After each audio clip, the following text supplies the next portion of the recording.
तो दोस्तों, जैसा कि आप में से कई लोग ये जान ही चुके होंगे कि fantastic beast secrets of Dumbledore का ट्रेलर आउट हो चुका है। तो आज हम इस पर थोड़ी थ्योरीज और इंफॉर्मेशन के बारे में बात करेंगे। सबसे पहले इसको थोड़ा सा क्रिटिसाइज कर लेते हैं। जैसे कि आप जानते ही होंगे कि Harry Potter series world famous है।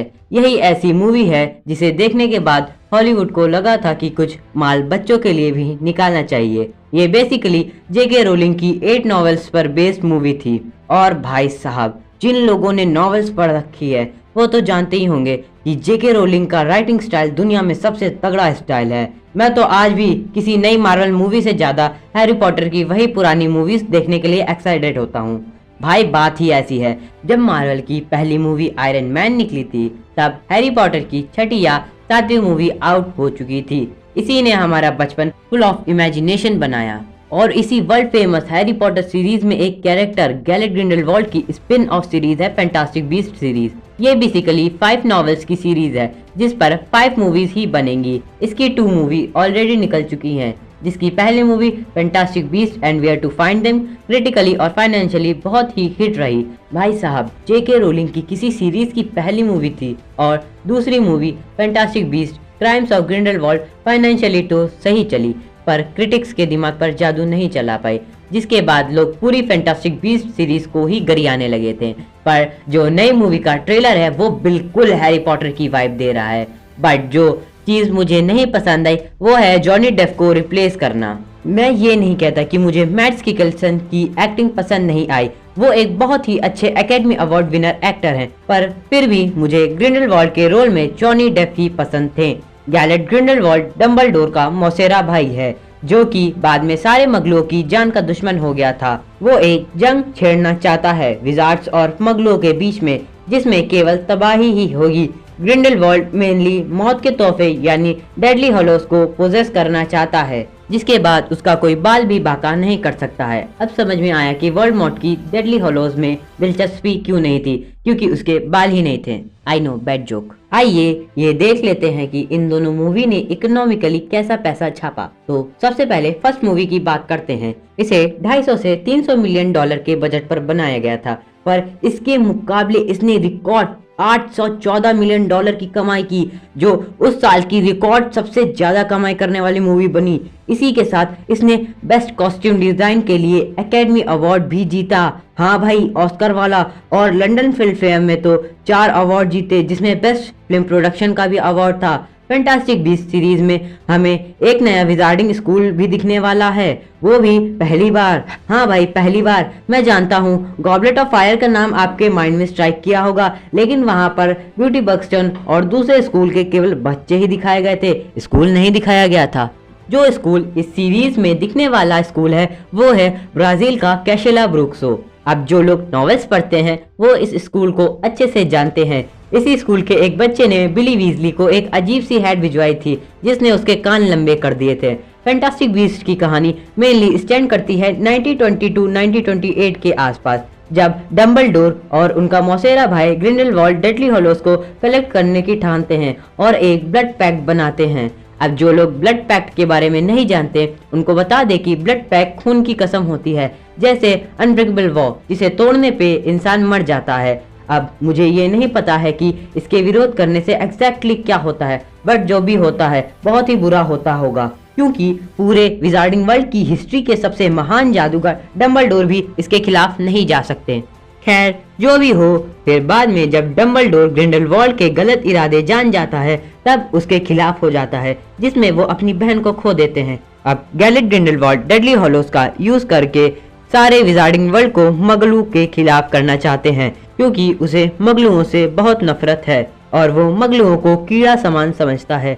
लेकिन इससे केवल तबाही ही फैलेगी। सही मायनों में ये सही है कि विजार्डिंग वर्ल्ड मगलुओं से ज्यादा शक्तिशाली है, लेकिन ये गलत होगा कि जो आपसे कमजोर हैं उन्हें मार देना चाहिए। और डंबलडोर खुद उसके खिलाफ नहीं जा सकते, क्योंकि उन्होंने ब्लड पैक्ट जो बना रखा है, इसलिए वो अपने एक होनहार छात्र, जो कि एक मैजिकोजूलॉजिस्ट है, मैजिक क्रिएचर्स के बारे में जानने वाला जादूगर न्यूट स्कैमेंडर को ये जिम्मेदारी देते हैं कि वो ग्रिंडेलवाल्ड को ढूंढे और उससे वो ब्लड पैक्ट वापस लाए, जिसे डंबलडोर डिस्ट्रॉय कर दे। फिर क्या डबल डोर गैलेट ग्रिंडेलवाल्ड की बजा कर रख देंगे। लेकिन इतना भी आसान नहीं है। गैलेट ग्रिंडेलवाल्ड कोई आपकी गली में रहने वाला छोटा बच्चा नहीं है जिसे आप एक 50 पैसे वाली कच्चा आम जो आपने बनिए की दुकान से चुराई है वो दे के मना सकते हैं। भाई वो गैलेट ग्रिंडेलवाल्ड है जो देश दुनिया में ऐसे ही घूमता रहता है बिना आधार कार्ड, राशन कार्ड और पासपोर्ट के, और उल्टा उसने एक ऑब्सक्यूरियल भी कंट्रोल में कर रखा है। अब मैं आपको ऑब्सक्यूरियल के बारे में नहीं बताऊंगा क्योंकि अगर उसके बारे में बताऊंगा तो वीडियो लंबी हो जाएगी, लेकिन इतना समझ लीजिए कि वो सारे मैजिकल क्रिएचर में सबसे पावरफुल होता है। यहाँ तक कुछ ही विजार्ड्स ऑब्सक्यूरियल को टक्कर दे सकते हैं। अब आप सोचेंगे कि अगर ये इतना पावरफुल होता है तो गैलेट ग्रिंडेलवाल्ड ने इसे कंट्रोल में कैसे ले लिया। तो मैं आपको बता दूं कि साइकोलॉजी भी कोई चीज होती है। गैलेट ग्रिंडेलवाल्ड ने क्विडेंस यानी उस ऑब्सक्यूरियल से कहा कि तेरी समस्या का है मेरे पास समाधान, मैं बता दूंगा तेरा असली नाम, असली खानदान, फिर हम मिलके कर देंगे मगलों को खत्म फटाफट, फिर मिलकर करेंगे एक्चुअली में जितने भी ऑब्सक्यूरियल होते हैं वो बहुत ही अकेले होते हैं क्योंकि ना तो उनका विजार्डिंग वर्ल्ड से कोई कनेक्शन रहता है ना ही मगलुओं से, क्योंकि अगर उनका कनेक्शन विजार्डिंग वर्ल्ड से रहेगा तो विजार्ड्स उसे पकड़ लेंगे क्योंकि उनका भरोसा नहीं होता वो कब क्या कर ले। तो गैलेट ग्रिंडेलवाल्ड ने क्विडेंस को अपने साथ मिला लिया और उसे एक छड़ी भी दी, और ये देख के मेरा दिमाग घूम ही गया। मतलब क्विडेंस जादू भी कर सकता है। अगर वो एक ऑब्सक्यूरियल था तो उसने जादू कैसे किया, मुझे यही नहीं समझ में आया। और उसके बाद गैलेट ग्रिंडेलवाल्ड ने उसे एक फीनिक्स दिखाया। अगर आप नहीं जानते तो फीनिक्स डंबलडोर फैमिली का लॉयल है। वो एक डंबलडोर से दूसरे डंबलडोर को जाता रहता है। और उसके बाद गैलेट ग्रिंडेलवाल्ड ने क्विडेंस को बताया कि उसका असली नाम ऑरेलियस डंबलडोर है और वो एबा फोर्थ और एल्बस डंबलडोर का भाई है। इसी तरह गैलेट ग्रिंडेलवाल्ड ने क्विडेंस को कंट्रोल में करके अपनी सेना में भर्ती कर लिया और न्यूटस कमांडर ने गैलेट ग्रिंडेलवाल्ड से डंबलडोर वाला ब्लड पैक चुरा लिया, वो भी एक मगलू के साथ मिलकर। हाँ भाई, मगलू के साथ मिलकर। और इसी बीच मैजिकल मिनिस्ट्री डंबलडोर को दोषी मानती है क्योंकि ग्रिंडेलवाल्ड उनका ही मौसेरा भाई है और उन्होंने गलत काम के लिए उससे ब्लड पैक बनाई। लेकिन लास्ट में न्यूटस कमांडर डंबलडोर को वो ब्लड पैक वापस लौटा देता है और मिनिस्ट्री उन्हें छोड़ देती है। लेकिन इस मूवी में एक छोटा सा रोल होता है नगीनी का। हाँ भाई, वो जो वोल्डेमॉर्ट का हॉक्रक्स था, या कहूँ कि हॉक्रक्स थी। हाँ भाई, यही साहब। आप सोच सकते हैं ये इतनी चिकनी चमेली होगी। मोस्ट प्रोबेबली डंबलडोर उस ब्लड पैक को तोड़ देंगे और फिर होगा विजार्डिंग वर्ल्ड की हिस्ट्री का सबसे बड़ा स्पेल डुअल गैलेट ग्रिंडेलवाल्ड और अल्बस डंबलडोर के बीच में।